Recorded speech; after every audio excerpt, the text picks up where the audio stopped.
Today's colloquium speaker is Professor Yifan Wang. He is an assistant professor in the Department of Physics at New York University. And before starting, let me briefly introduce his academic career. He obtained his PhD in 2016 from MIT under the supervision of Professor Hong Liu at MIT and also Professor Xin at Harvard University. And he started his postdoc career at Princeton University in 2016, then moved to Harvard University in 2019. And in 2021, he became an assistant professor at New York University. He's been working on various interesting physics of defects and boundary theories recently, and now he's an world expert in the subject. So today he will talk about this interesting subject on defect physics.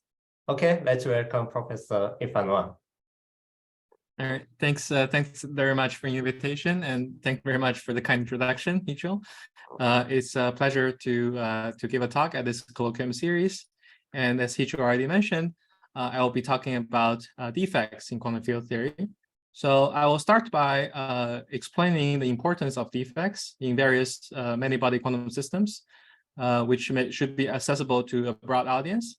And then I'll discuss how these interesting defects can be described and studied in the framework of quantum field theory.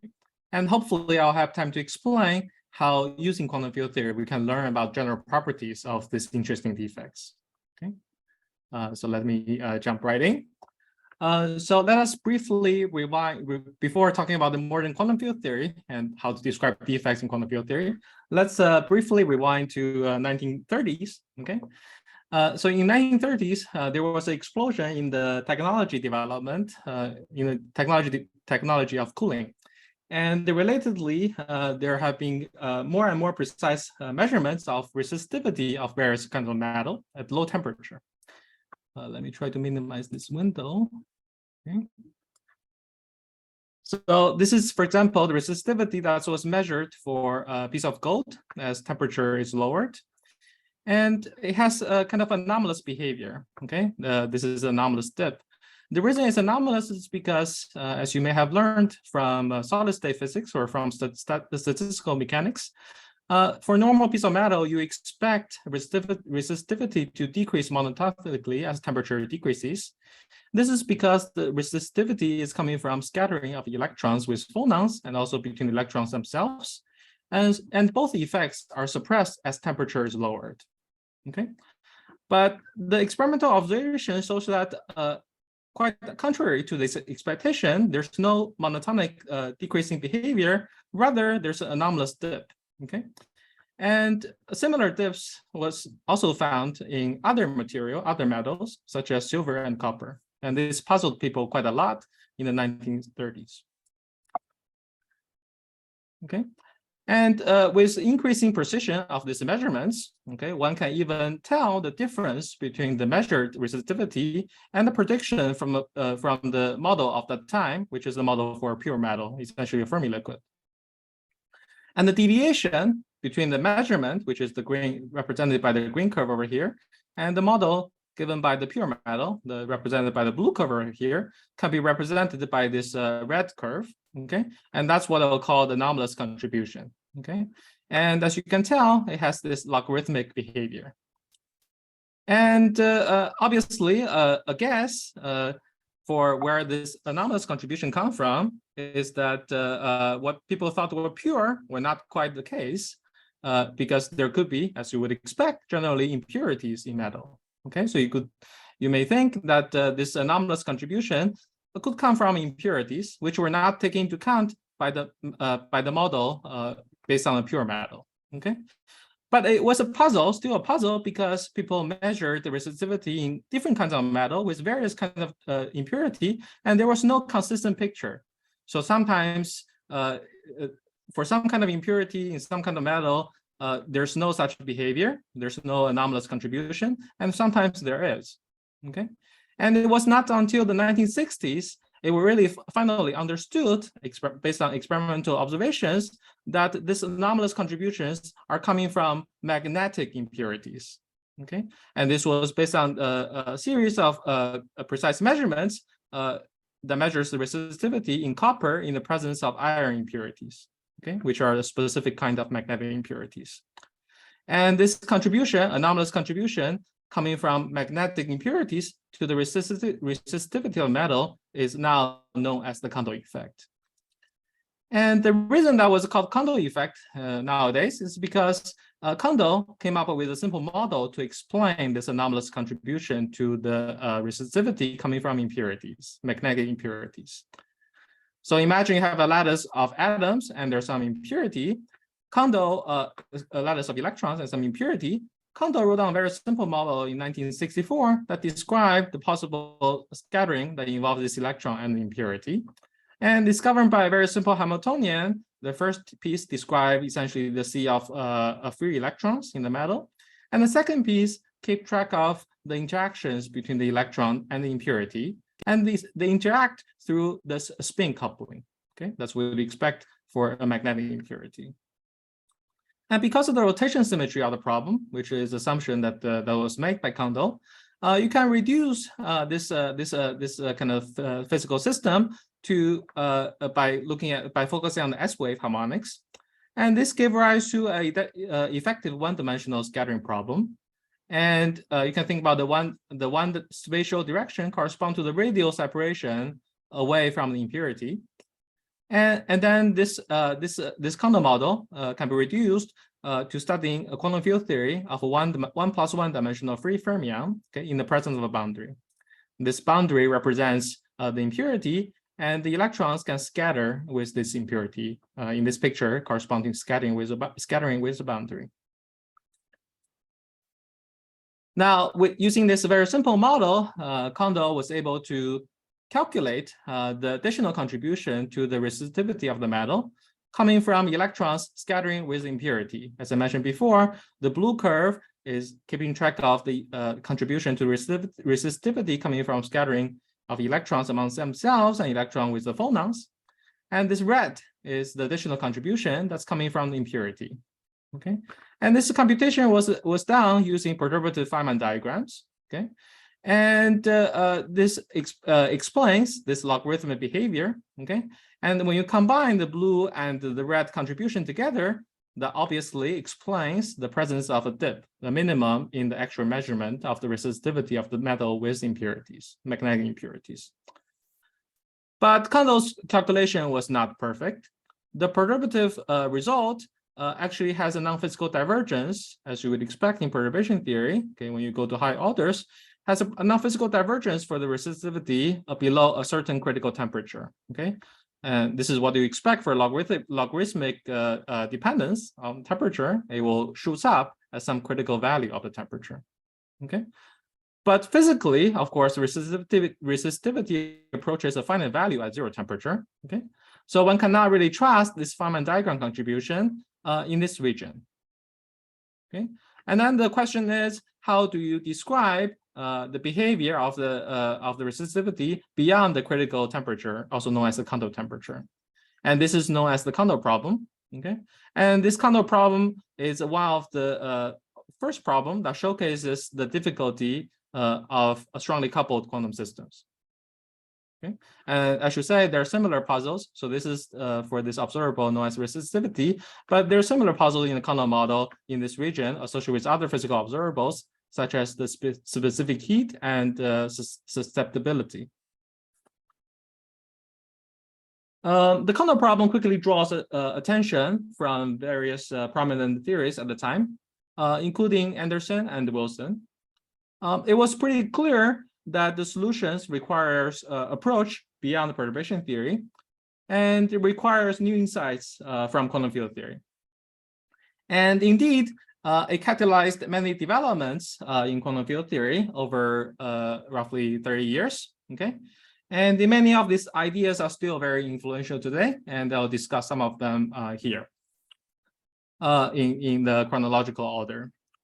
So around 1970, okay, Anderson provided effective field theory, qualitative effective field theory description of the strongly coupled behavior of the Condom model using a scaling argument, which he calls the poor man's scaling, which is essentially a precursor of the more rigorous RG that Wilson developed in 1975. And indeed, in 1975, Wilson formalized this idea, into his RG framework and developed a numerical coarse graining procedure, which implements the RG that efficiently extracts the low temperature resistivity of the Condom model, and that agrees very well with experiments. So this is the region where the RG method of Wilson applies, and it completely agrees very well with the experiment results, with experimental measurements of resistivity, which fall along this curve. And furthermore, there were exact solutions obtained using durability by Andre and Lowenstein in 1980. And finally, around in 1991, Affleck and Ludwig developed an analytic approach to Condom model and generalizations known as multi-channel Condom model using CFT, which directly probes the far infrared of the Condom model, namely the fixed point that lives here, and the region that away from the fixed point, away from the zero temperature region, can be obtained by an effective field theory approach, which is obtained by studying, conformal perturbation theory around the fixed point.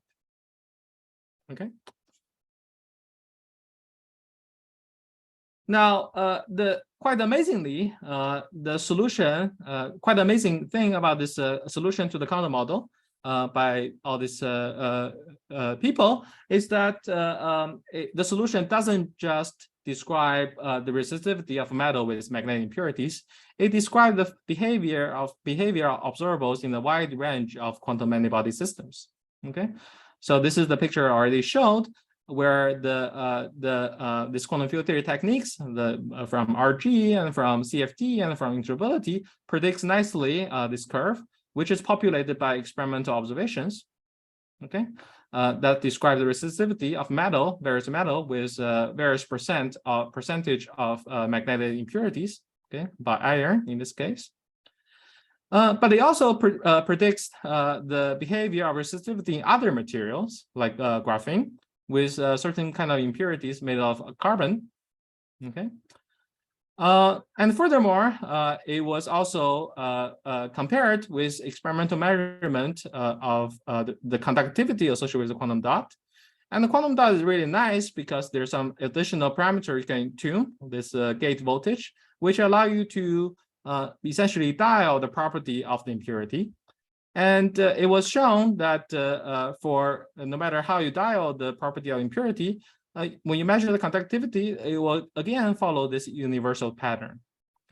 And I didn't show in this picture, but all of this kind of the experimental data in the low temperature region coincide with the prediction coming from the quantum field theory technique. So in a sense, this is the kind of the triumph of the quantum field theory approach to general many-body systems, is this notion of universality. Solving one model allow you to infer the physics of many other models. And this is the common theme of the quantum field theory approach to many-body systems. All right. So let us now, after this kind of motivations based on various interesting examples, impurities that was kind of discussed in the early days of quantum field theory, let us draw some general lessons, from this Condom model. So we already saw that these impurities, which, for example, given by the magnetic impurities in metal, this kind of defects, they participate intimately in many-body quantum physics. It drastically changed the physical behavior of this quantum matter, and that was already showcased by how resistivity and conductivity were modified, by the presence of magnetic impurities. And we also saw that quantum field theory is a rather natural framework to describe the physics of the impurities at low energy or large distance. And finally, we saw that advancement in quantum field theory technologies greatly helps solving the strongly coupled defects. And in the case of Condom model, we see the advancement from basic Feynman diagram approaches to non-perturbative methods based on RG, effective field theory, interoperability, and conformal field theory leads to exact solutions to this strongly coupled Condom problem. Now, coming back to the present century, let us discuss some other interesting kinds of defects. Okay, the first kind of interesting defect I want to discuss is in the context of QCD, the quantum chromodynamics, which describes the strong force that binds matter together, okay, in our universe.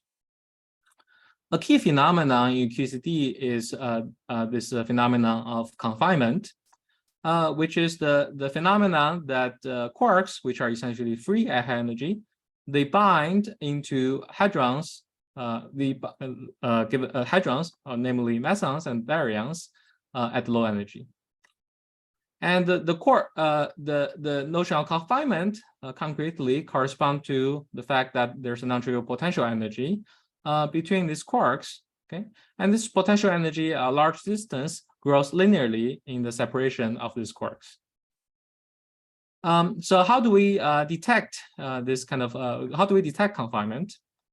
And the natural answer is given by studying line defects in this kind of gauge theory here, QCD, okay? And these line defects in this context correspond to world lines of heavy quarks when you study the theory at low energy. Okay, so imagine you have a quark going this way, and you have anti-quark going the same way. Okay, the quark and anti-quark they have there's some force between them, and that's coming from the gluons that's being exchanged by the quark and anti-quark. Okay? And the notion of confinement corresponds to having a potential that grows linearly, okay, at large distance. And if the theory deconfined, means that rather this potential will become a constant, almost a constant at large distance. And this kind of line defect in the more abstract terminology will correspond to Wilson loops in this SU3 gauge theory. Okay, and the very general interesting question in this context is to understand phases of gauge theory, okay, by studying the spectrum of line defects in that theory. Okay, in the specific case, the gauge theory is the quantum chromodynamics. Defects also show up in other physical contexts. One example is in string theory. Okay, so defects, the D-branes, as you'll explain, the D-branes, which play an important role in string theory, they are important non-perturbative objects. They have a close relation to defects. So let me here just emphasize one important aspect of D-branes. That is, they're important for capturing the macrostates, okay, that are responsible for the black hole entropy. Okay, that's the famous work of Stromberger-Vafa.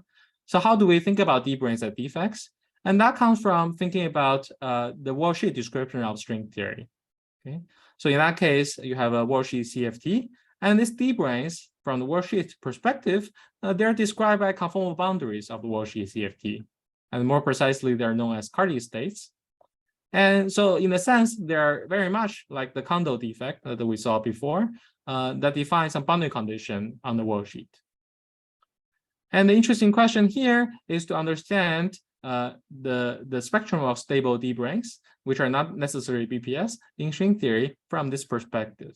Okay, to look at general boundary conditions for the worldsheet CFT.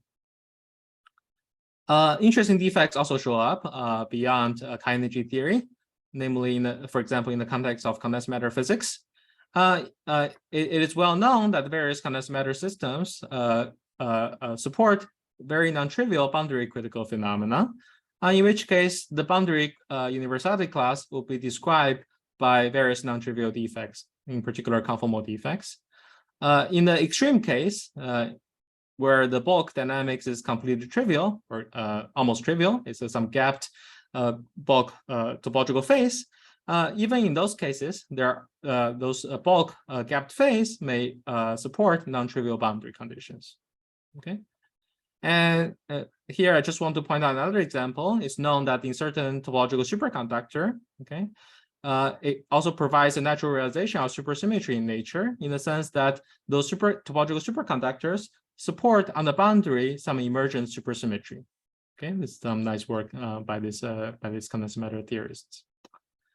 And also, defects show up in statistical systems.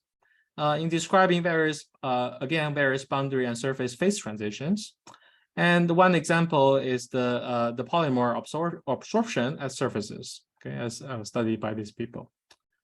And the interesting question in this context is to ask whether we can predict boundary critical exponents, okay, from the using general defect quantum field theory technique, and try to compare with observations and measurements from lattice model or experiments.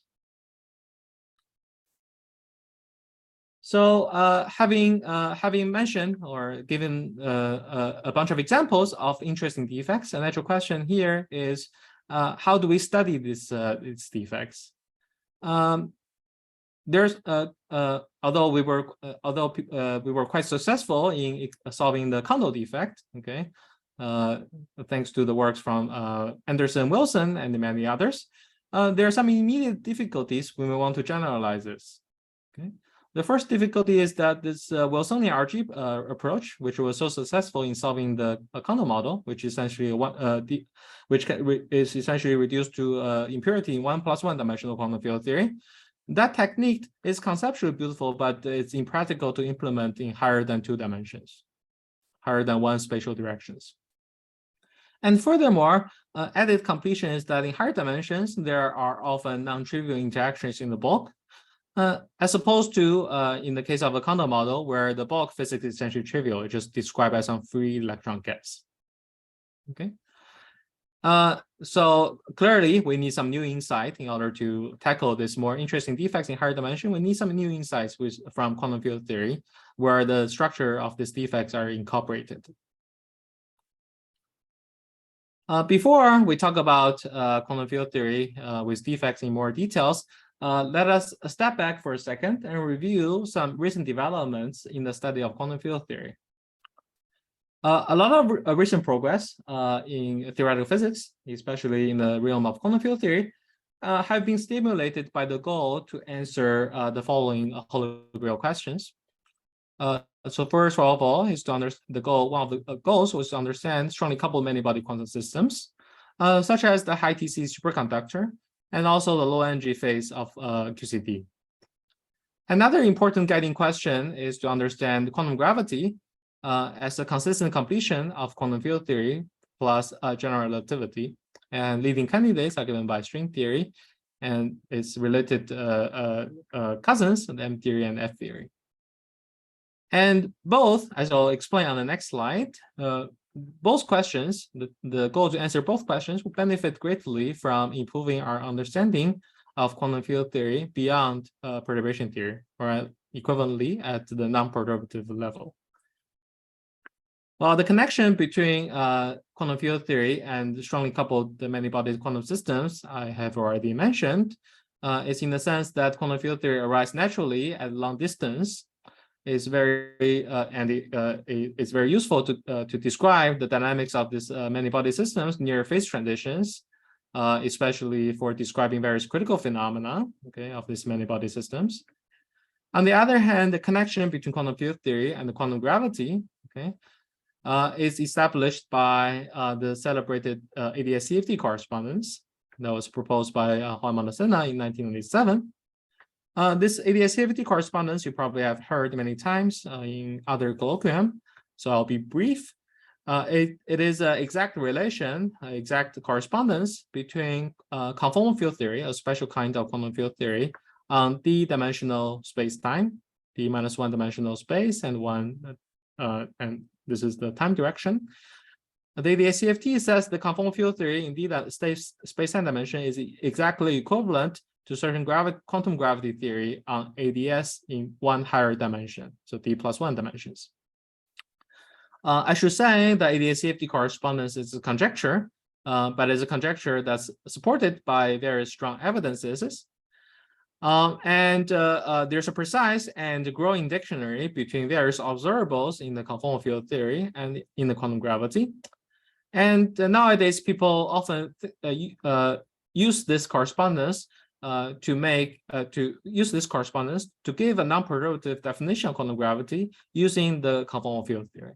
Okay, there have been many developments to better understand this dictionary.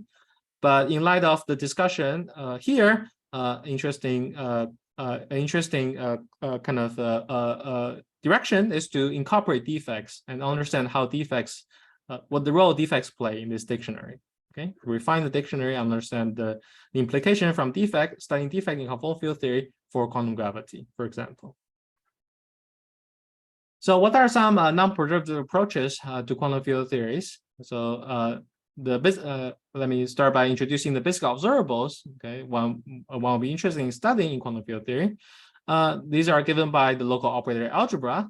Equivalently, the correlation functions of local operators as follows. Okay, and the correlation function is closely related to the scattering amplitudes of particles in the quantum field theory.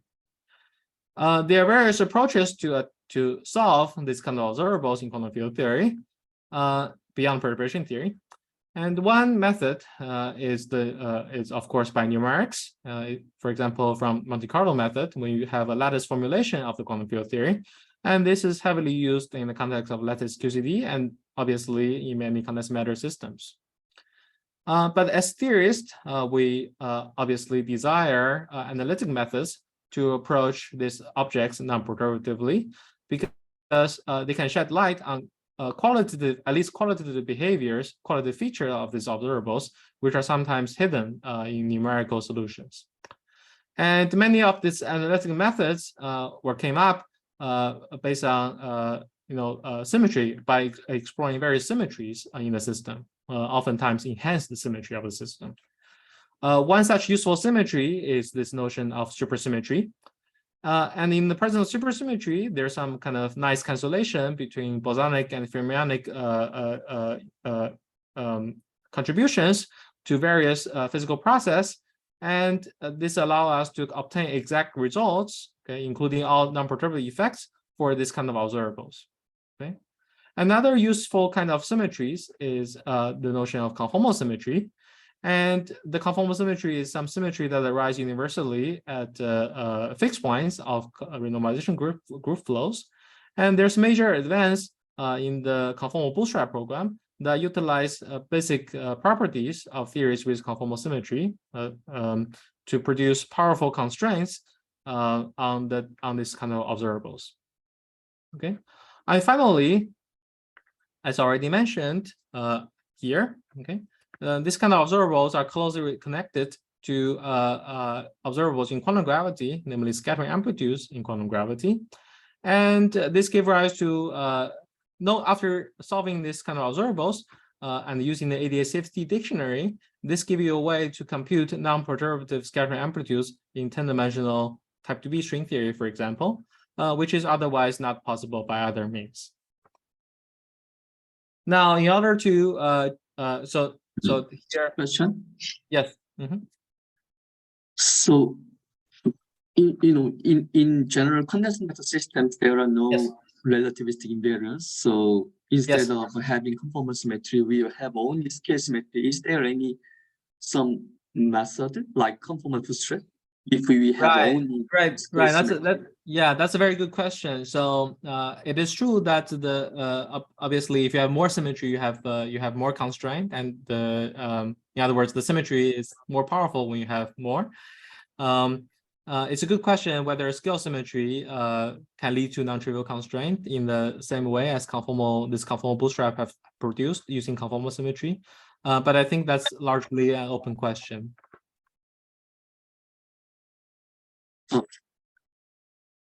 Yeah, but so there's chatting. So my question was, if there was a scale symmetry only instead of conformal symmetry, and is there any analogous method of conformal bootstrap? That was my question. And so my answer is that I think it's an interesting question, but I'm not aware of work along that direction. And I'm not sure if it will produce, intuitively will not produce as strong constraint as the conformal bootstrap would produce. But I think it's definitely worth exploring. Thank you. Yeah.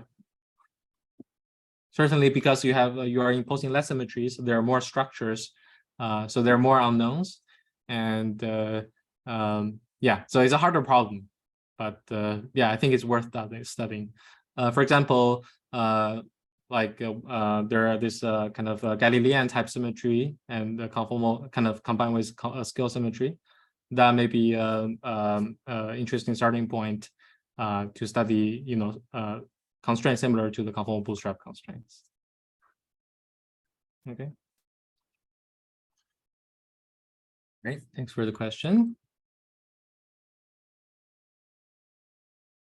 Okay, so after reviewing this, all this kind of nice non-progative approaches to quantum field theory, we want to extend them to study defects. Okay, and before doing that, let me first kind of introduce how defects can be described generally in quantum field theory. So just to kind of lay the ground for this for various terminologies, let me introduce what quantum field theory is. So quantum field theory is described by this basic ingredients known as quantum field, and this quantum field are responsible for creating particle excitations and also responsible for mediating interactions between these excitations. Okay, as kind of illustrated by this cartoon.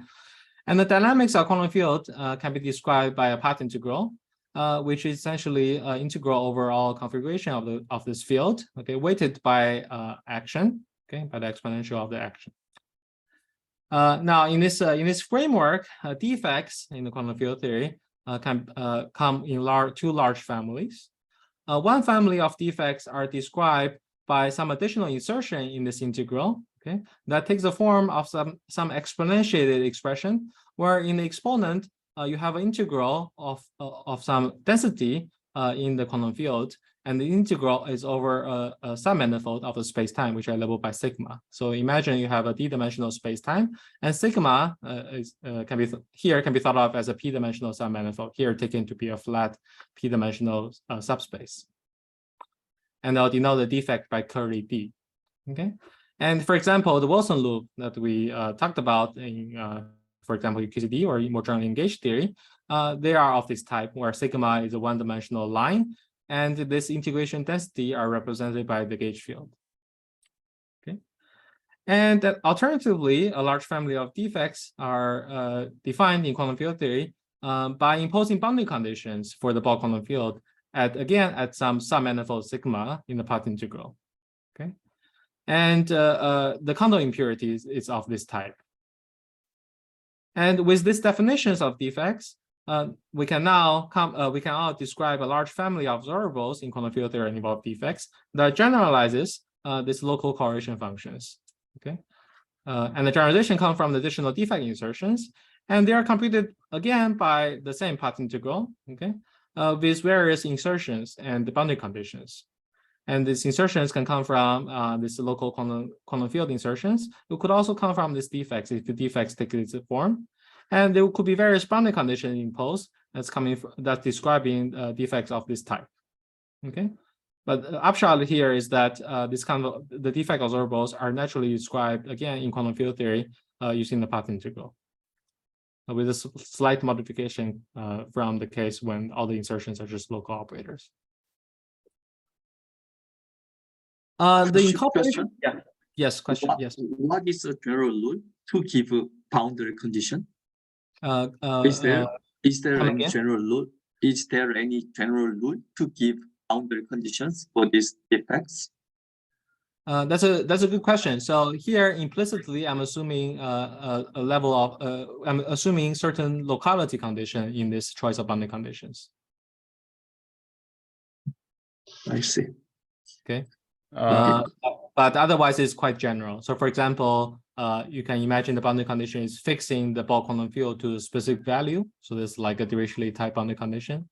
But it can also do something more general, like fixing the derivative of phi along this sub-manifold to some value. That's like a Neumann boundary condition. But emphasize here when I say boundary condition, I kind of slightly generalize this notion in the sense that the sub-manifold doesn't need to be codimension 1. It could have a general codimension. Okay, thank you.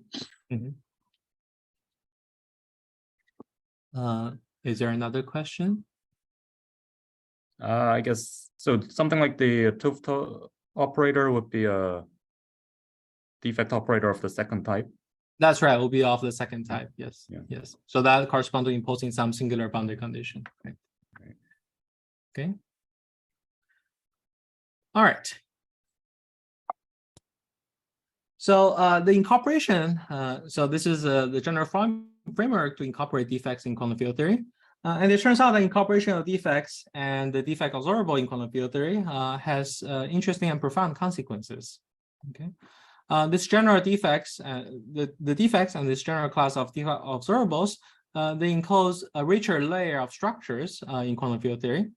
And in particular, they have the potential to address questions like phases of gauge theory, for example, confinement in QCD. And it has the potential to address questions of, what kind of defect critical phenomena are possible in a given quantum field theory. Okay? And furthermore, the existence and the internal structures of these defects can also constrain the dynamics of the bulk physics, okay, even in the absence of defects. So, for example, this is the case when for the selected class of defects known as topological defects, and the knowledge is known from these papers that the knowledge of this topological line defects in 1+1 dimensional QFT give rise to some generalized notion of symmetry. And this topological by studying this topological defects and the certain notion of anomaly associated with this generalized symmetries leads to strong constraints on the what are the possible low energy physics of this 1+1 dimensional QFT. Okay. And furthermore, via the ADS-CFT correspondence, defects in quantum field theory correspond to, in general, non-perturbative solitons in the quantum gravity, such as deep rings. And the defect correlation function, for example, like this, they encode a scattering process of gravitons of the solitonic rings. Okay, the local operators will correspond to this gravitons, and this defect correspond to these solitonic objects. And these correlation functions on the holographic side, on the quantum gravity side, will encode information about these scattering processes. Can I ask a question? Sure. Yeah, of course. Yes, in this slide, you said that the existence and the structure of the defect can constrain the bulk dynamics. Then we should be sure that the defect should exist in the theory. How do we know? Yeah, so this is I will compare this to understanding what symmetries are there in the given quantum field theory. Because the defects I was talking about here is a special kinds of defects. These are known as topological defects. And these defects give generalized notion of symmetries. And the internal structures here, I mean, for example, some certain notion of anomalies associated with symmetries. And if you understand anomalies of the symmetries, you can use them to produce constraints on what the RG flow may look like in IR. I see. So here you are focusing on the special type of defect associated with the symmetry. That's right. That's right. Okay. Thank you. Yes. Thanks for the question. Okay. So to deal with all these different kinds of interesting defects, it is useful to introduce a framework to organize them. Okay. And that involves this notion of defect universality, which is generalization of the notion of universality associated with usual quantum many-body systems. Okay, in the absence of impurities. So let us first remember how this universalities come about in the context of quantum field theories, without including defects for the moment. This notion of universality class in quantum field theory, it comes from this idea of a renormalization group flow, which connects, which essentially explains the connectivity structure in the theory space. So here I use this picture to kind of illustrate the theory space of quantum field theories. And in this picture, the green lines are the RG flows. Okay, they're going downhill, and the color dots, the blue and purple and red, they label various fixed points. And on this landscape, they correspond to either peaks, basins over here, or saddle points. Okay, these are points where the RG flows become stationary. And oftentimes we're interested in the physics at some point along the RG. And the efficient approach is using the effective field theory. And that can be obtained by looking at a nearby fixed point and study its perturbation theory around a fixed point using conformal perturbation theory techniques. Okay, but the upshot here is that the space of quantum field theory is organized by RG flows. And the universality classes correspond to these various fixed points. Now, if we zoom into one of the fixed points, there are some refined structure, okay? And that's coming from studying various defects in the given quantum field theory here, given by conformal field theory at these fixed points, okay?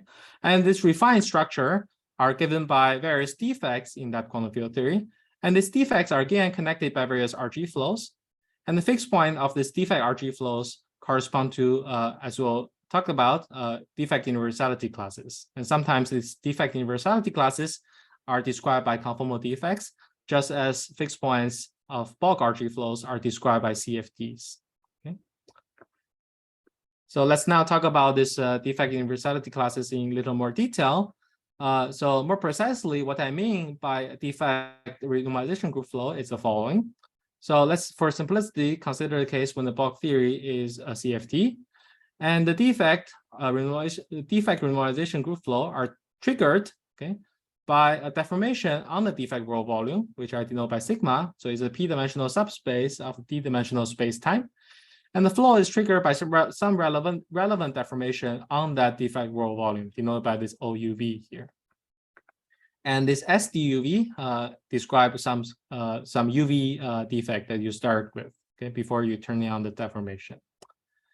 And the useful observable to characterize these various universality classes of defects is the one-point function of a bulk local operator in the presence of a defect. So this is the key defect observable, which will also play an important role in the rest of the talk.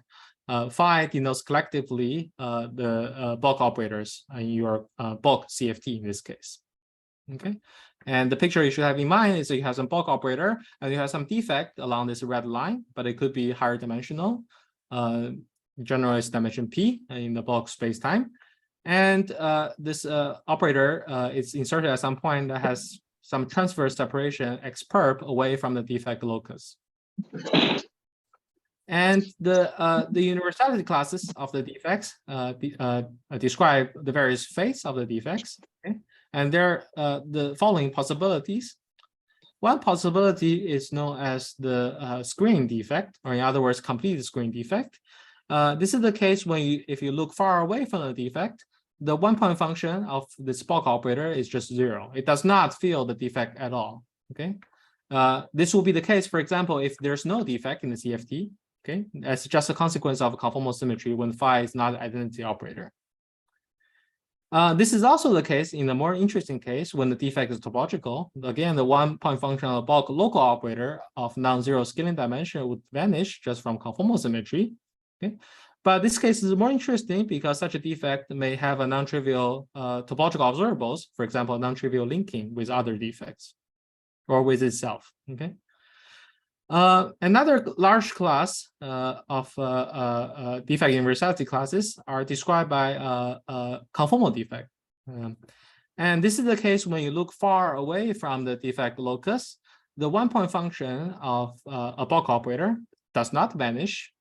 It has this following scaling form where the dependence on this perpendicular separation is a power law.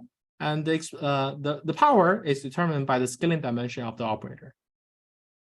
And this coefficient B characterizes these conformal defects. Okay. And another type of another possibility for the fate of the defects, okay, is known as a runaway defect discussed in these papers. This is rather exotic, so I will not talk more about it here. Okay, but I will mention one example on the next slide. So, it is somewhat surprising that if you do not know this, but it turns out that all these interesting universality classes of defects are already realized in the simplest kind of quantum field theory, namely scalar quantum field theories. Okay, and it was studied in these papers that even free theories can admit non-trivial defects. Okay, namely defects that conformal defects with this non-trivial observables. And for example, the runaway line defect, okay, we talked about here in this example, they are described by line defects. Okay, one example is given by line defects in the mean field magnet. Okay, so this is like this in this case the magnetization is modeled by this quantum field phi. Okay, and in this case the mean field theory is just a free theory of this quantum field phi, and this defect is represented by an integral of this phi field along a particular direction along the time direction and fixed at the spatial origin. Okay, and it's in the sense that it's a line integral that defines a line defect. Okay, and it was shown in this paper that this actually corresponds to a runaway defect when we study when we look at different possibilities of phase of defects.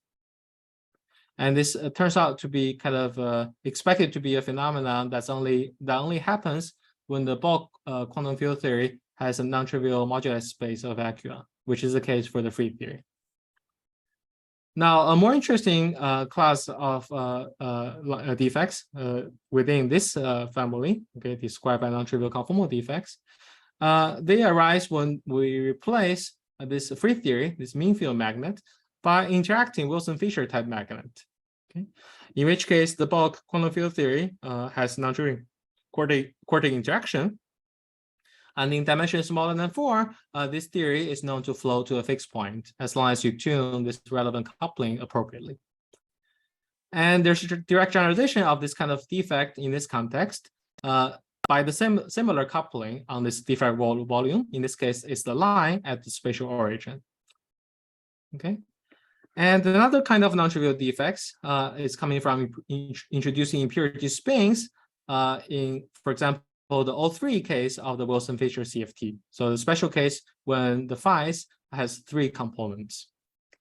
And this is a scalar analog of the non-abelian Wilson loop in the sense that the defect insertion can be written as this kind of path ordered exponential into the path integral.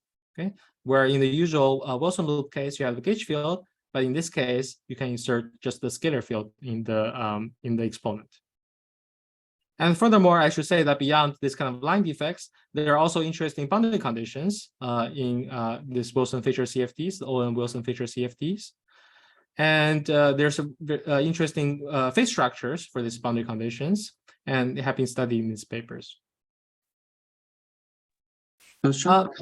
Yes. Simply, I didn't understand the runaway line defect. What does it mean? So runaway defect is a special case when it doesn't follow these rules. It's called runaway because in the sense that if you look at the RG flow on the defect, it doesn't end. There's no fixed point. So it continues indefinitely. So in the next example, yes, free magnet coupled with this. So what is the physical picture for the runaway flow fixed point? So here have dimension smaller than 4, right? So the phi1 has dimension smaller than 1. So this phi1 defines a relevant deformation on this transparent line, which is the line located at spatial origin, and that triggers RG flow. And this is a runaway defect in the sense that this RG flow doesn't terminate. So it just ordering it means magnetic ordering at x equals 0. You mean magnetic ordering? Yeah, sorry. Some expectation value of phi1. Oh, I mean, yeah, phi1 always have this phi1 always have the expectation value. This is the observer I introduced. So for the runaway defect, the moment that you insert this defect, phi1 has non-trivial expectation value, which is also the case for the conformal defect. But the difference is that in this case, phi1 doesn't follow a scaling law. I see. Yeah, it doesn't take this form. Okay. That's what I meant. So in this context, It falls off as you look at far away from the defect insertion. It falls off faster than this, but it's not zero. So in this context, which category does the Condom problem fall into? So Condom corresponds to this non-trivial conformal defect. Okay, I see. How about the? And these are, I should have said that these are, as explained in this paper, these are direct generalization of the Condom defect in higher dimensions. Okay. For example, okay. Oh, sorry. Yeah. By the way, are you restricting yourself to non-interacting defects? Because I'm thinking about the Costello-Thales type, where the vortex and anti-vortex interact. Right. So that's an interesting question. So here I'm considering only one defect insertion. I think you are talking about a case when you have multiple defects. Right. Mm-hmm. Yeah. So I'm considering only one defect insertion. Okay. It's a very interesting question and open question to incorporate multiple defects. Yes. I see. Thank you. Yeah. Thanks for the nice questions. Okay, so here I just want to talk about one more example of defects in scalar quantum field theories.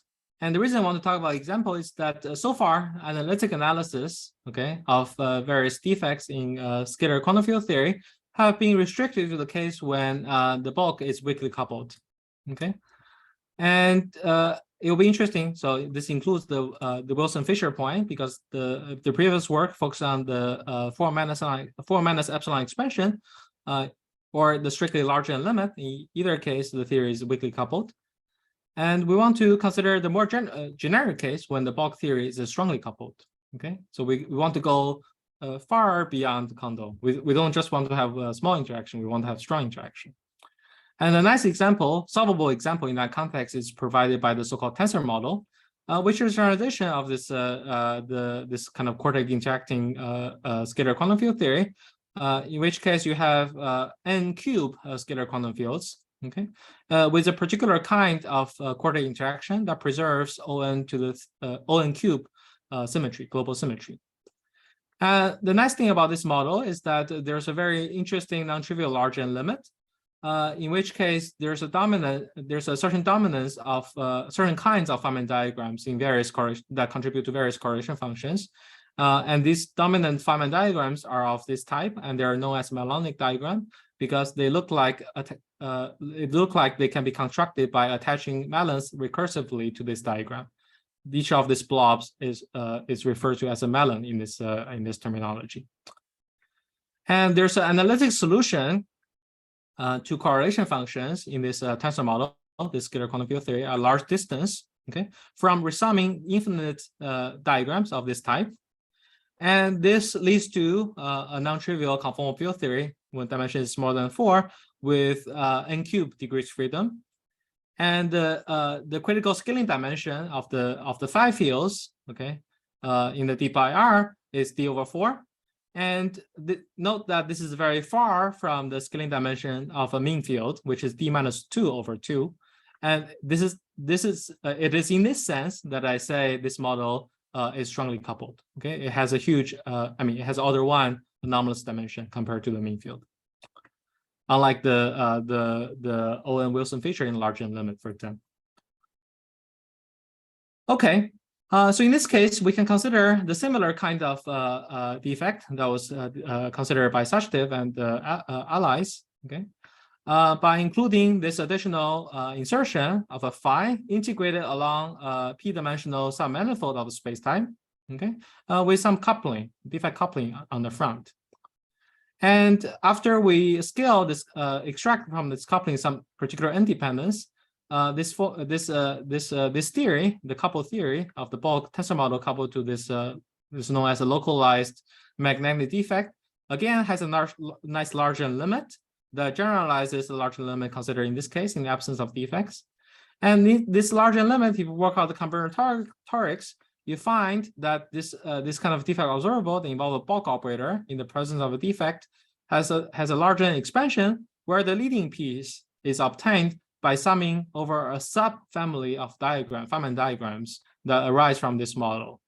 And these diagrams are what we call melodic trees. Okay, this is the work with Prof earlier this year, and the tree diagrams takes this form. Okay, and it looks like this mangrove trees that people find in Puerto Rico, interestingly.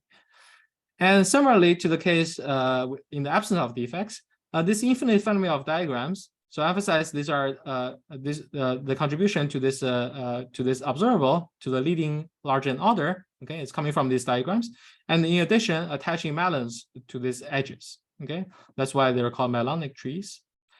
And this infinite family of melonic trees can be resummed using a Dyson-Schwinger equation. Okay, and leads to this kind of differential equation. The detail is not very important here. F keep track of the position dependence of this one-point function of the bulk operator in the presence of a defect. And this J is the defect coupling, okay, the coupling between the bulk degrees freedom and the impurity. And this lambda is the quartic coupling, and the BD is just some constant. And this Laplacian is a differential operator, is a Laplacian respect to the transverse coordinates, x perp. Now, the solution, this equation is easy to solve in the conformal limit. It has this very simple conformal solution, okay? And so this characterizes a class a universality class that we introduced here and that describe a conformal defect in the case when the bulk quantum field theory is also strongly coupled in the sense that there's an order 1 anomalous dimension. We also, in this paper, we also studied defect RG flows analytically. For example, we have an exact RG flow between the UV line defect, okay, which is before you turn on this this coupling, J coupling, and the IR conformal defect, which is described by this non-trivial one-point function. And we have the exact solution, analytical solution interpolates, analytic solution for the one-point function interpolates between the two ends, okay. So this is to be contrasted with the Wilson's numerical solution, numerical RG solution for the Condom model. Here we have a solution for generalization of the Condom model, in which case the bulk theory is strongly coupled, and we have an exact interpolating one-point function, okay, compared to the numerical solution that Wilson had for the Condom model. Okay. Another thing I want to talk about is universal properties of defects. So here, what I want to introduce is some universal physical quantities for defects, and then we want to study some general properties associated with these quantities. The kind of universal quantity I want to introduce here is this notion of impurity entropy, which is something that already is defined for this Kondo type defects. Okay. So we start by looking at, for example, again, something like the Condom model, where it has some impurity and interacting with some bulk degrees freedom. And one can consider the free energy of the coupled system. Okay, the free energy receive a bulk contribution and also receive contribution from the impurity. And if we restrict to the case when the the bulk theory is 1 + 1 dimensions, and in that case, the free energy is extensive in the bulk spatial direction, and L is the essentially the size of the spatial direction. So you have the bulk contribution naturally is proportional to the size of the is naturally proportional to L, and the non-extensive part contribution to the total free energy will come from the impurity. As usual, the entropy is obtained from free energy by taking this derivative with respect to temperature. Beta is the inverse temperature. And again, this extensive part of the free energy will lead to some extensive contribution to the entropy. And in 1 + 1 dimension, this bulk contribution will be proportional to the two-dimensional center charge, which give you a count of the degrees freedom in the bulk. Now here, the interesting piece is coming from the non-extensive part of the free energy. And after doing this differentiation, that leads to this notion of defect entropy. The defect entropy has the following physical meaning. It's analogous to the bulk entropy, which counts bulk degrees freedom. The defect entropy give you a counting of degrees freedom associated with the impurity. And this is related to the G function that was introduced by Affleck and Ludwig for boundary defects. Okay, and this G, and equivalently this S impurity, is also known to monotonically decrease under boundary normalization group flows. And this is actually one of the first. This is quite analogous to the C theorem that we know for two-dimensional bulk quantum field theory. Okay, now this is a monotonicity for boundary RG flows, as proven in this paper. And the physical, the kind of universal properties that we want to understand is potential bounds on this physical quantity, namely the impurity entropy. So where could such bounds come from? Okay, to understand where this constraint comes from, we note that boundary conditions for a gapless 1+1 dimensional system are described in infrared or large distance by conformal boundaries for the bulk CFT. And the coupled system that involve this impurity and the bulk are described together by what's known as a boundary conformal field theory. And this is also the same framework that can be used to describe D-branes from the perspective of the wall-shaped string theory. Now, these BCFTs, just like vanilla two-dimensional CFTs, they obey axiomatic bootstrap equations. And those bootstrap equations is a natural generalization of the modular invariance conditions for 2D CFT. And this equation has been written down by Cardian and Levelin. And this bootstrap equation leads to constraints on what boundary conditions are possible. And concretely, this leads to bounds on this impurity entropy, or equivalently, this G function, which is related to, which is essentially given by the exponential of this entropy. May I ask a question? Yeah, of course. Yes. So, so physically, how should we think of this? So, when you think of impurities on metal, it seems like just have stuff in the bulk. Yes. Something, right? So why is it that it is described by a boundary conformal field theory?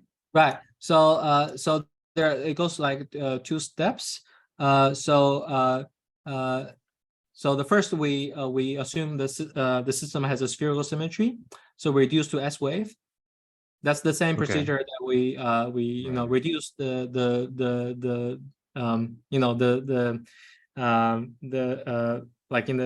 reduce to this Condom model, which is like impurity in metal to the problem of studying boundary conditions for fermion in 1+1 dimensions.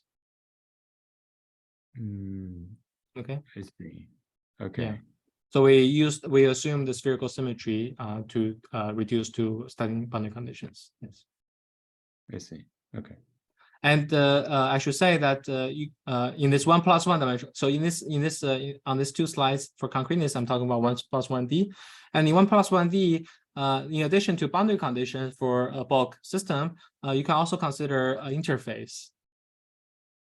Okay, so but this interface is also related to the boundary conditions by the folding trick. So if you have an interface defect in a given conformal field theory, that's related to the boundary conditions for the tensor product of the same conformal field theory twice by the folding trick.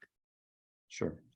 Okay, so without loss of generality, we can focus on boundary conditions for 2-dimensional conformal field theory in this context. Yeah. Okay. I see. Okay, but it's not the case that you take some metal and then the individual impurities inside it are somehow defect operators inserted at those points. That's right. That's right. That's right. So it's a more abstract connection in some sense. Yeah. So here I should have said that so I think this is also a previous question that I'm assuming that the impurities, if I want to make connection to the problem of studying impurities in metal, I'm assuming the impurities are dilute, and I'm studying the process of electron scattering with impurities near the impurity. And in that limit, I can just focus on a single impurity. And then I use spherical symmetry to reduce that problem to a 1+1 dimensional problem of fermions scattering off a boundary condition. Okay, thanks. Yeah, thanks for the question. So just to showcase one kind of bound that we derived in this paper, here we consider upper bound on the impurity entropy, okay? And the physical question that we want to ask is when impurity, or correspondingly in this context, a boundary condition, is stable or unstable against the perturbations. Okay, so in general, if you have some boundary condition, okay, there could be perturbations on the boundary that trigger a boundary RG flow, and then the boundary condition flows to something else. Okay, we want to ask when this cannot happen. Okay, when this can or cannot happen.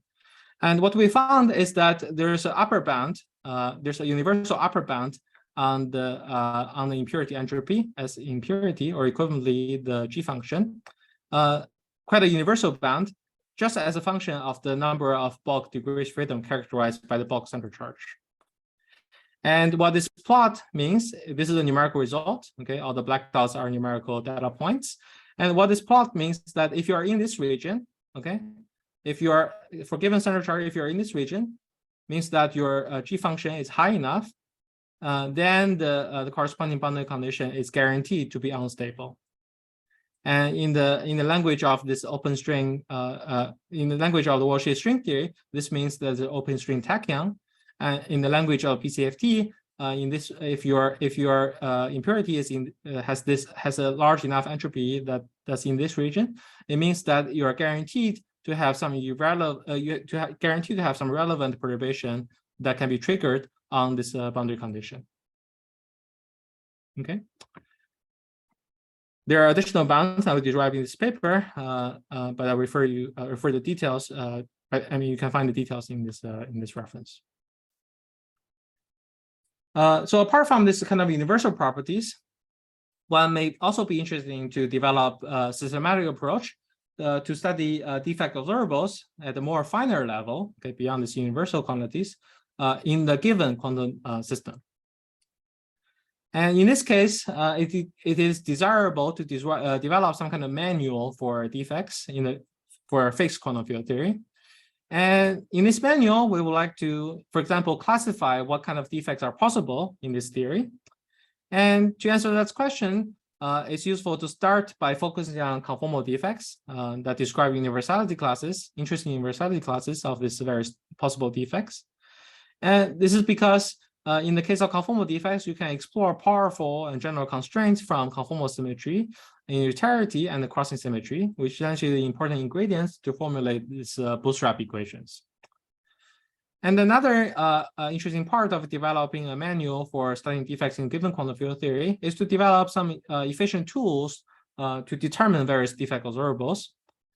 Of course, this kind of recipe is very hard for general theory. So here, to illustrate this, how one could develop such a manual and how such a manual could be useful, we'll focus on an interesting toy example. Namely, we'll study defects in the four-dimensional into four Ciprian-Mills theory. Okay.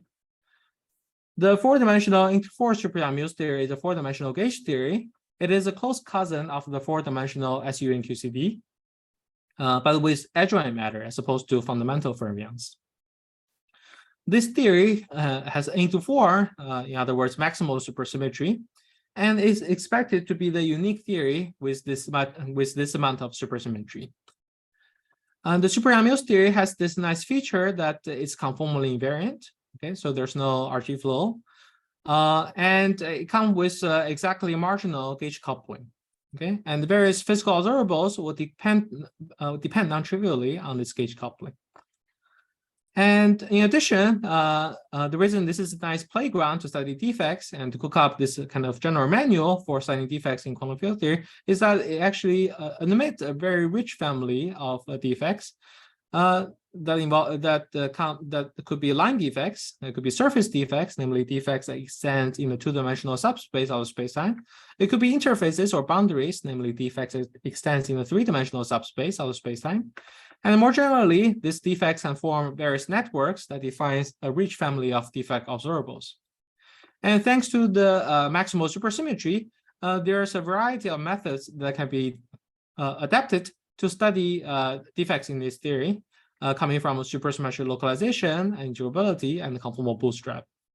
And finally, this is a Peeling theory to study defects in because it has a close connection to quantum gravity via the ADS-AFT correspondence.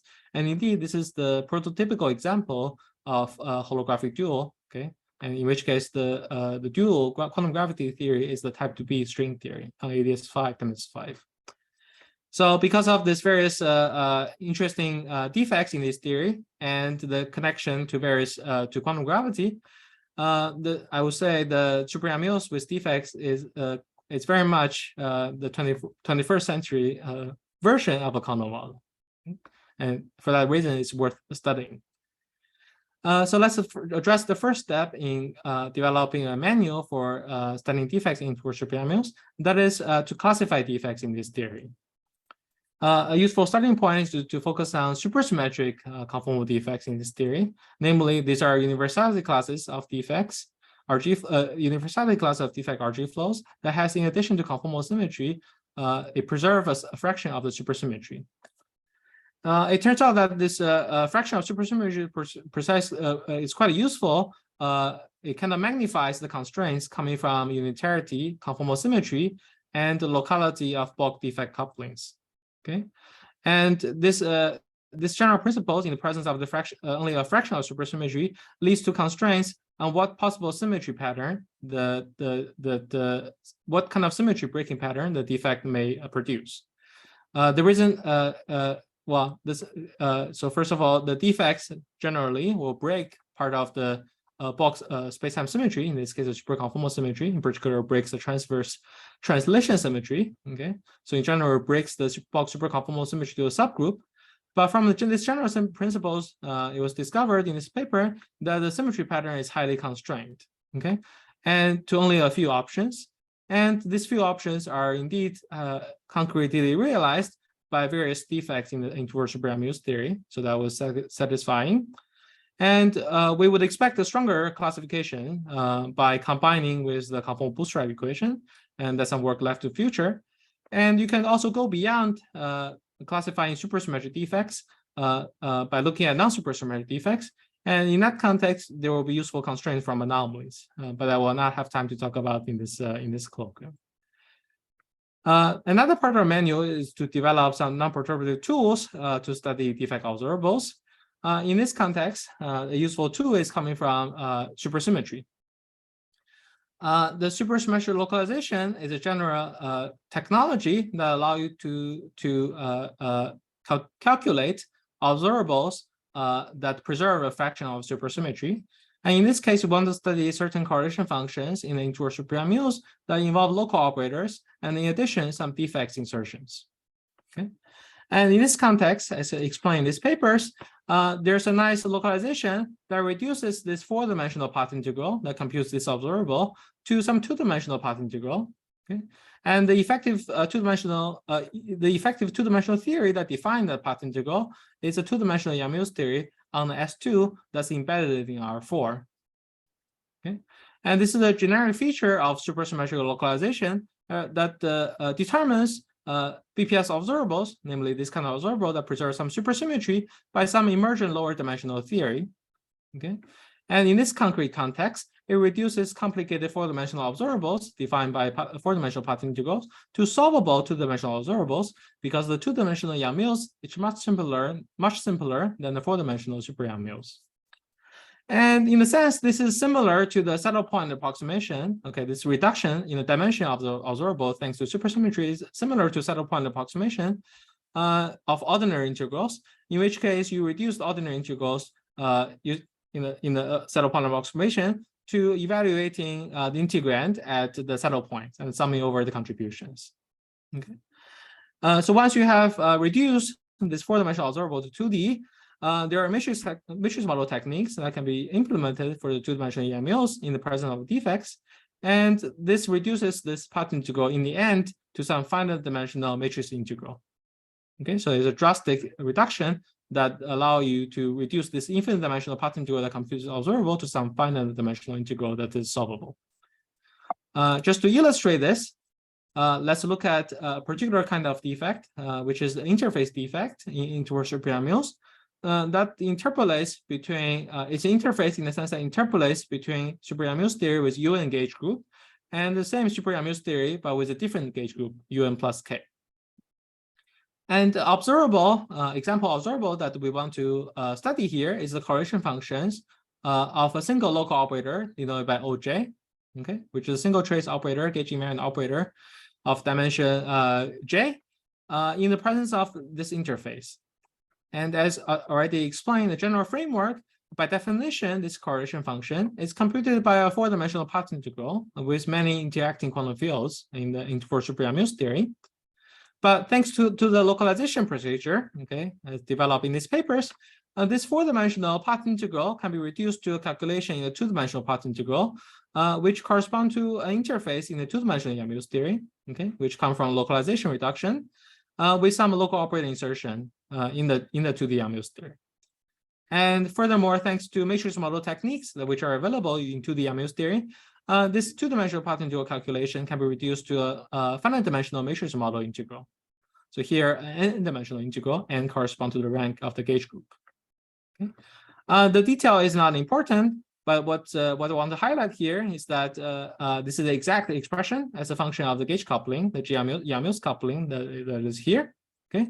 And if you were to compute this observable from traditional quantum field theory technique like Feynman diagrams, this amounts to summing over an infinite number of Feynman diagrams. Another kind of non-perturbative technique to defect observables in the concept of integral super Yamus I want to discuss is coming from integrability.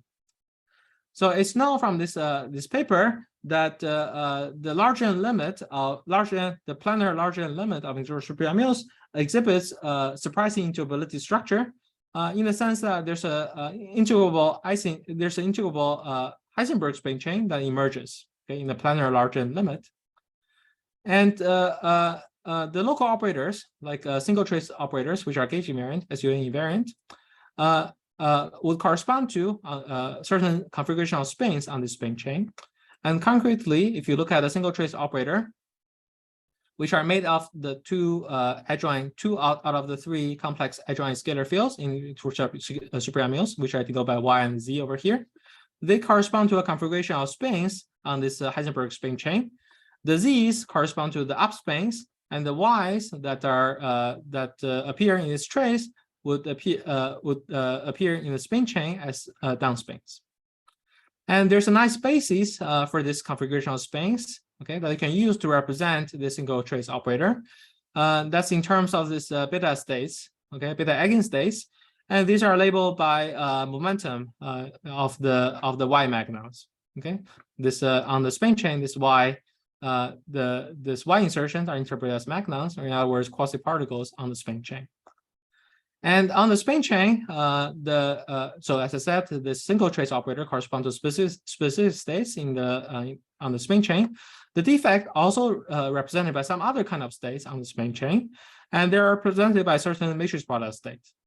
And now that you have this dictionary between operators, local operator and defect operator, and state in the spin chain, there's a translation from a two-point function in the gauge theory to certain observables in the spin chain, and here simply given by the overlap between the beta eigenstates and the matrix product states.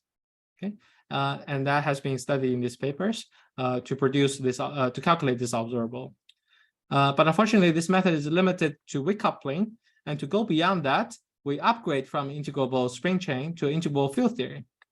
And what we do is we replace these magnons, which represent these Y insertions in the single trace operators, to massive particles in the integrable field theory. And the rapidities are replaced by the momentum of this massive particles in the integrable field theory. And correspondingly, the defect observables has translate to certain quantity in integrable field theory. For example, the defect insertion will correspond to an integrable boundary state in integrable field theory. And the two-point function involving the defect and the local operator translate into, so this object, the two-point function, local operator and defect, they translate into this scattering amplitude involving particles that representing the local operator, scattering off this boundary state, integrable boundary state that represent this defect. Okay, so we see some emergent condom model, the same picture that show up in the condom model in this context, which is the four-dimensional gauge theory. And the next feature of this observable is that this scattering amplitude can be bootstrapped based on general consistencies, and this produces for us exact results for this kind of correlation function as an exact function of the 12th coupling in the planar large N limit. And the nice thing here is that compared to the previous localization framework is that this allows us to compute observables where O doesn't need to be BPS. For example, O can be taken to be the Konishi operator. How much time do I have? As far as I know, you have maybe 8 minutes. Okay.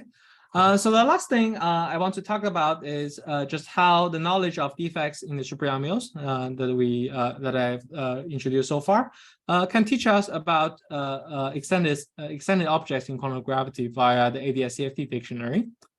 So as I mentioned in the kind of the more general discussion, quantum gravity is the consistent UV completion of QFT coupled to gravity. Okay, and quantum gravity are known to contain non-perturbative solitonic objects, and in string theory they correspond to, for example, D-branes and so on. And ADS-CFT correspondence provides a powerful bridge to study such objects in quantum gravity using quantum field theory techniques. So in particular, in the vanilla ADS-CFT correspondence, we have the equivalence between integer superamials and type 2B string theory on this curved geometry. And if you have defects inserted in the superamials theory, say along this solid line, it will map to solitonic branes, and local operators will correspond to gravitons on the type 2B string theory side. Okay, so naturally, correlation functions involving defects and local operators in the superamials will tell us about scattering amplitudes involving gravitons scattering off a solitonic brane in the type 2B string theory. So to illustrate this general picture in the concrete example, let's talk about the most well-studied defect in towards superamials, namely this Model-Wilson loop, which is the supersymmetric version of the Wilson loop. So if you drop this scalar piece, phi-6 is a particular adjoint scalar in the superamials theory. If you drop this piece, this is the vanilla Wilson loop. But to preserve supersymmetry, one adds this additional scalar coupling. This under the ADS-CFT dictionary, this Model-Wilson loop is known to be dual to a long or microscopic fundamental strain in the bulk that's anchored on the boundary. Okay, as kind of shown by this cartoon picture, and then correlation functions. For example, here correlation function of two local operator insertions in the personal Wilson loop will map to some reflection amplitudes of a graviton of the fundamental strain. And there's generalization by the SL2Z duality to cases where the Wilson loop is replaced by a generally a dionic line defect. Now, this correlation function, two-point function local operator in the present Wilson loop is a very rich observable. Okay, it has this Largent expansion. Okay, in the Largent limit has an expansion where this coefficient F0 and F1, F2, F3 have restructured. First of all, they can have dependence, kinematic dependence on the cross ratios associated with the kinematic variables, like the positions of the operator insertions. And it also had non-trivial dependence on the coupling constant in for superamials, namely the G-amials and the theta angle, which can be packaged into this complexified gauge coupling. And some of these dependence are coming from non-perturbative contributions known as instantons, gauge theory instantons, or Yamios instantons. Now, the non-perturbative techniques that I discussed previously, namely in this context coming from supersymmetric localization, allow us to compute the coupling dependence of this correlation function. Namely, when you integrate this this correlation function in space-time, it still carries non-trivial coupling dependence. That coupling dependence can be extracted by supersymmetric localization, as we develop in this paper. And in particular, just to explain the non-trivial dependence on the couplings, this coefficient F3 has this non-trivial dependence on Yang-Mills coupling and the theta angle. And this is the Bessel function of the second, modified Bessel function. And this has, when you expand at weak small Yang-Mills coupling, you see the incident contributions coming out as exponentials to the minus 8 pi over Yang-Mills squared. And because of this, the dependence on Yang-Mills and theta, this turned out to have intricate modular properties as a function of the complexified gauge coupling. Modular property means how this function transforms when you implement SL2Z transformation on this complexified gauge coupling tau. And in particular, it is known, well, it is conjectured that this correlation function for the Wilson loop is related to correlation function for the TOF loop when you implement S transform on the TOF coupling. And so if you implement this S transform on our general result, this gives rise to a prediction for what the two-point function of a local operator behaves like when the Wilson loop is replaced by a TOF loop, as represented by this picture. Now, by the ADS-CFT dictionary, this has a very simple description in the book as a graviton scattering off a long D1 string, ADS5 times 5. Okay, and one can then take the flat space limit to relate this scattering amplitude to a vanilla scattering amplitude of type 2 string theory on flat space that involve a D1 brane and some graviton scattering off it. And what's nice is that this gives you a way to keep track of non-perturbative contributions to this scattering process, which is not computable by other means at the moment. Okay, only previous result known for this flat space scattering amplitude is at tree level, and there's some work on for the annulus contribution, but nothing beyond that. Okay, so let me end with some outlook, some future directions.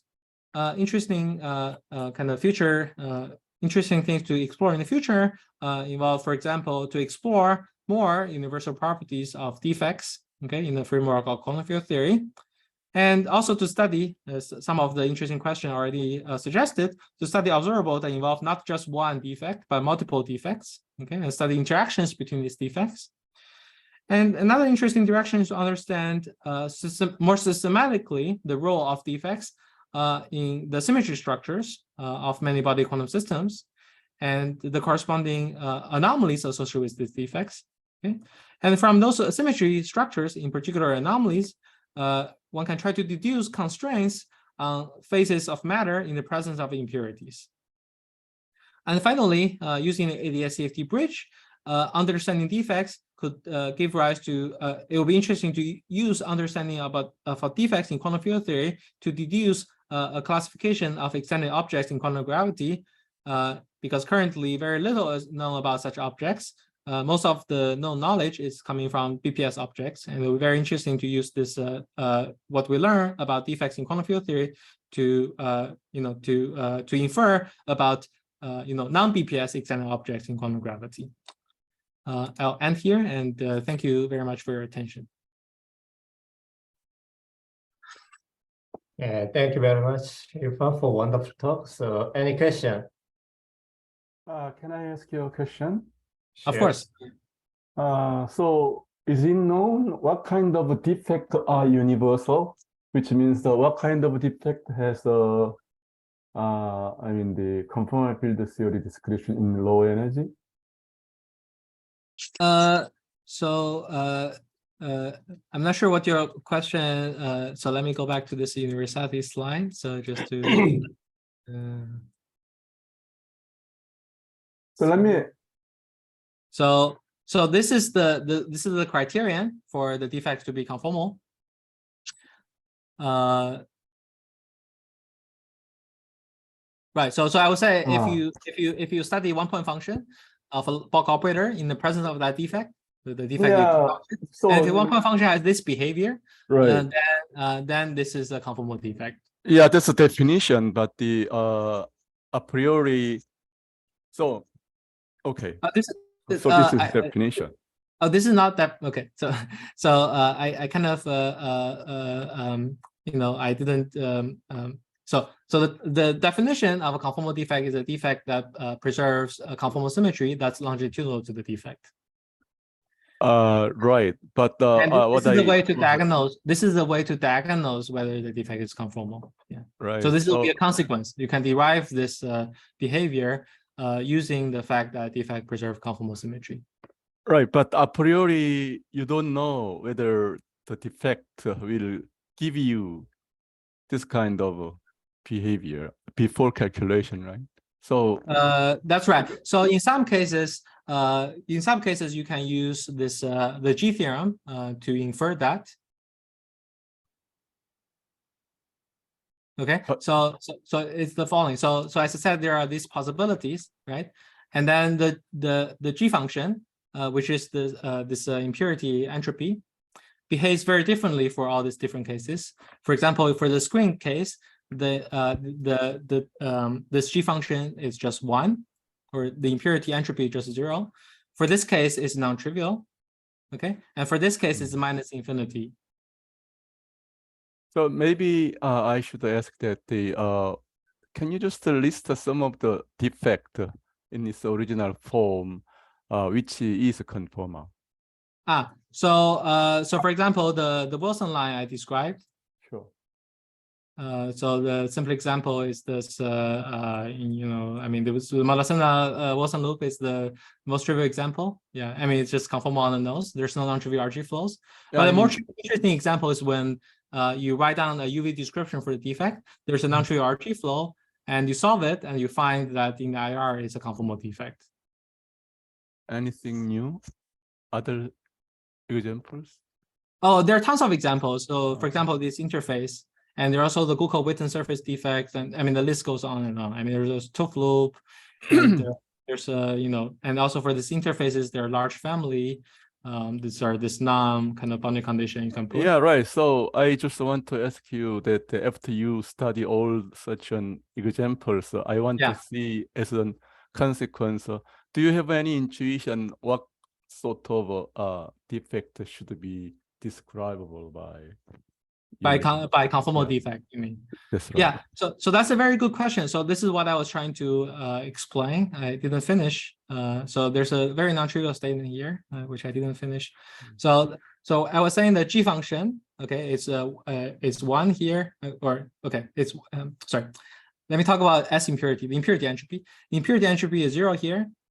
It's some finite number here, and it's minus infinity here.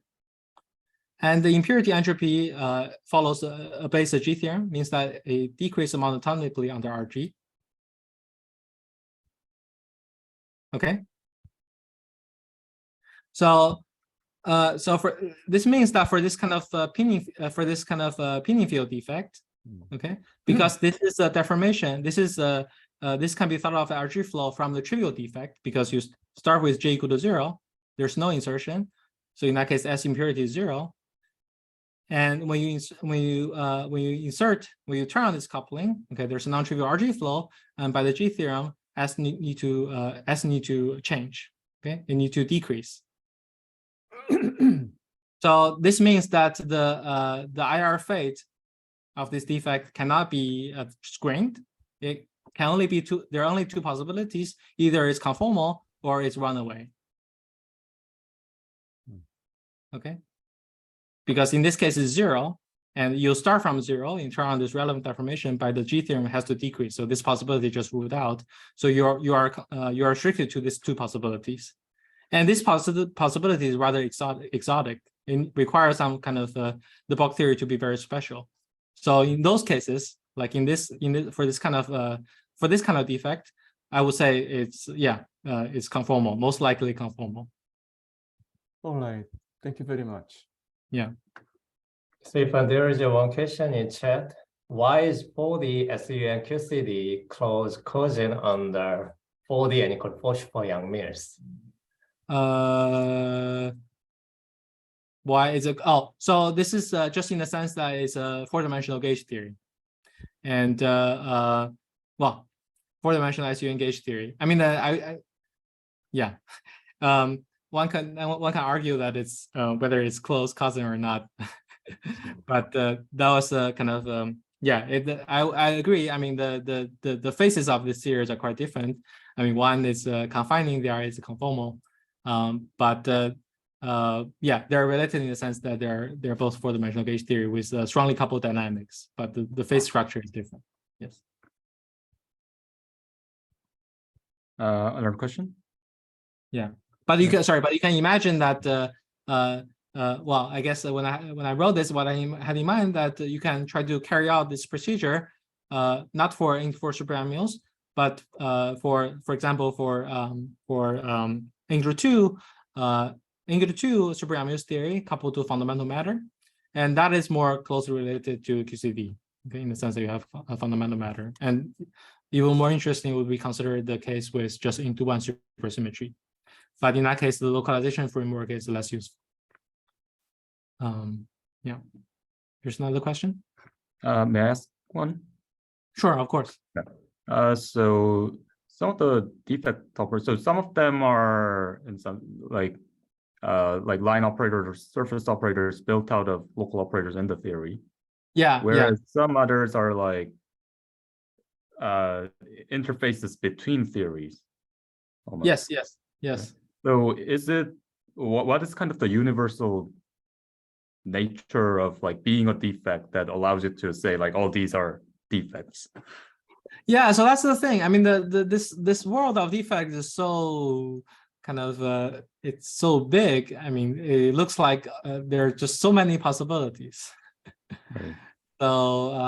So to make progress on this classification, one need to put some constraints. So one constraint I put is conformal symmetry, but there are also some constraint you want to make is that I didn't say, but some other constraint you want to make is that you want the defect to be in some sense coupled, not decoupled. So because always you can stack a given defect by some lower dimensional quantum field theory on it, right?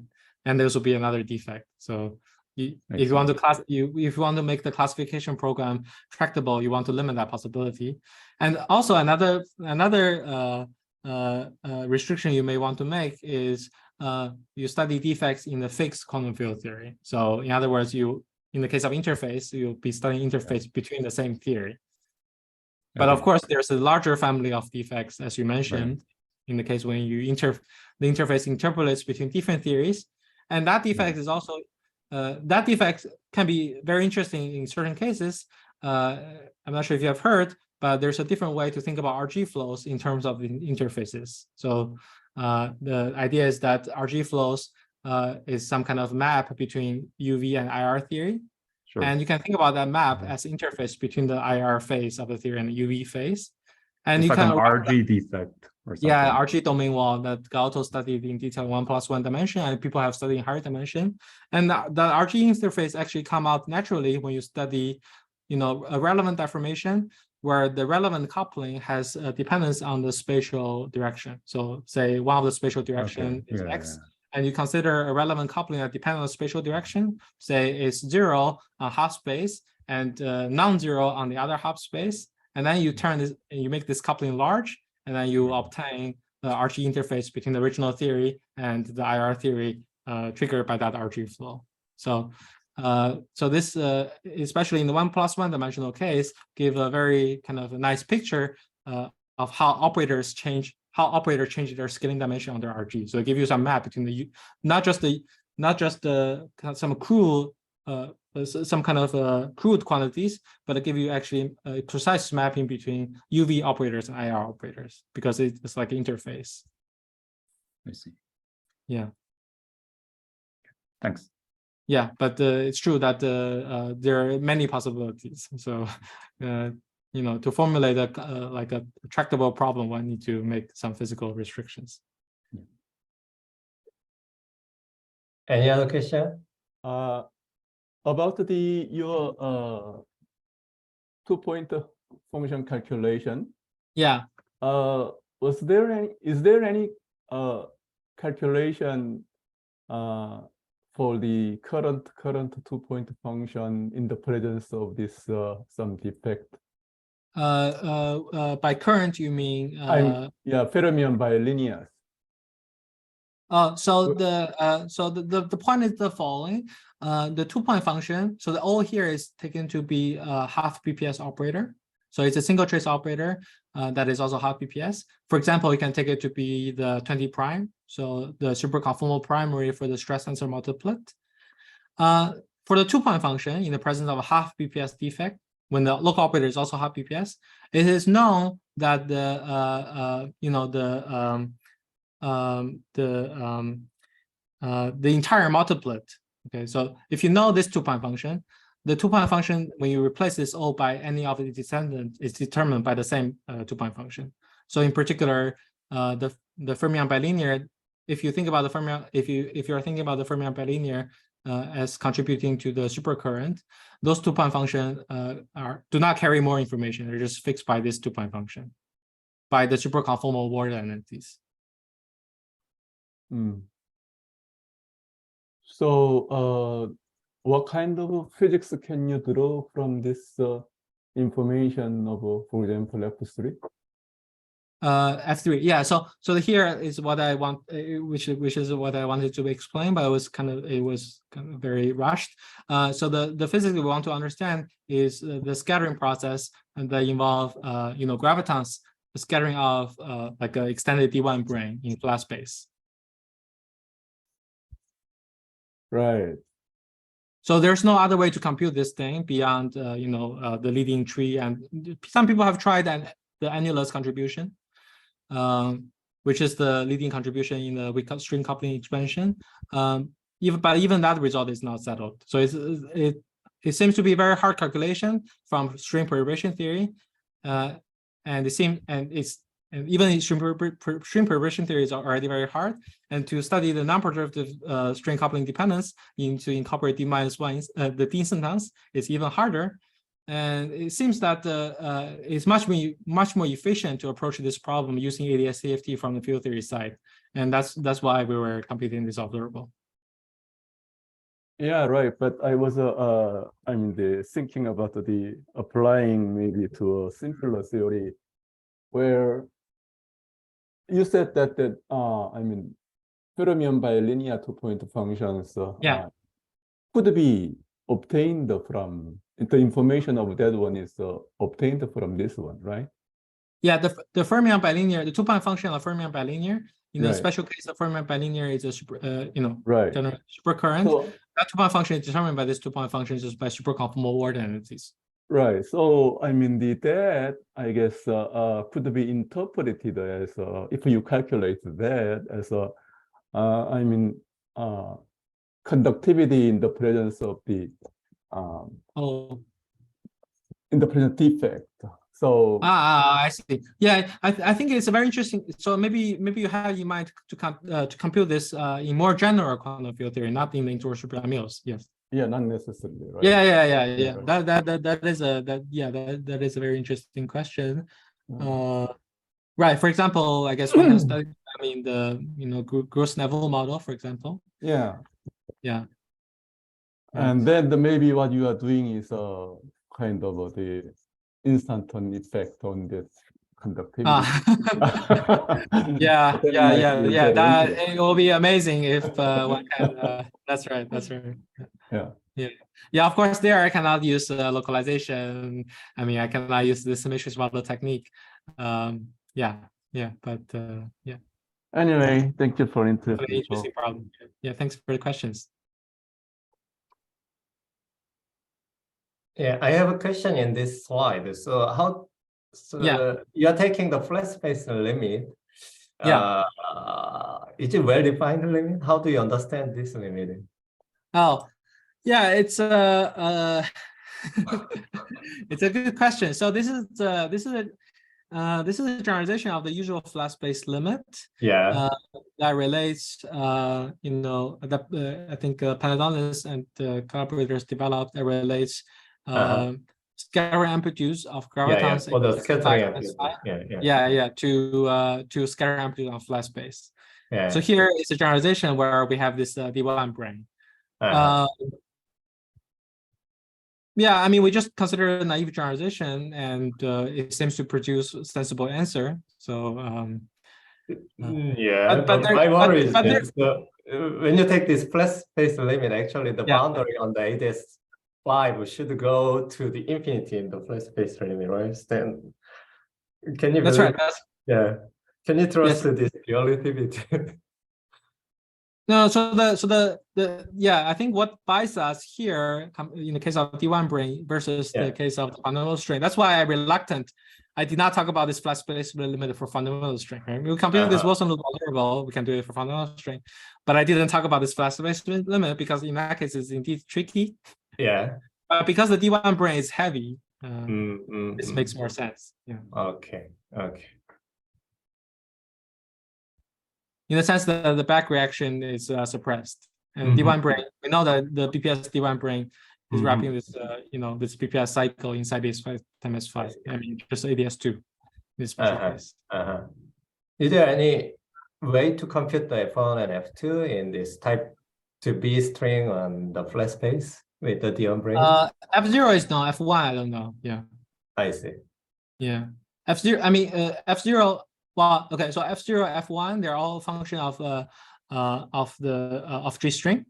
They do not receive they do not receive incident corrections.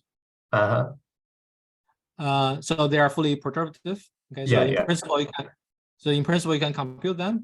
I think F0 has been computed, and F1 maybe some certain terms up to a certain order in the G string.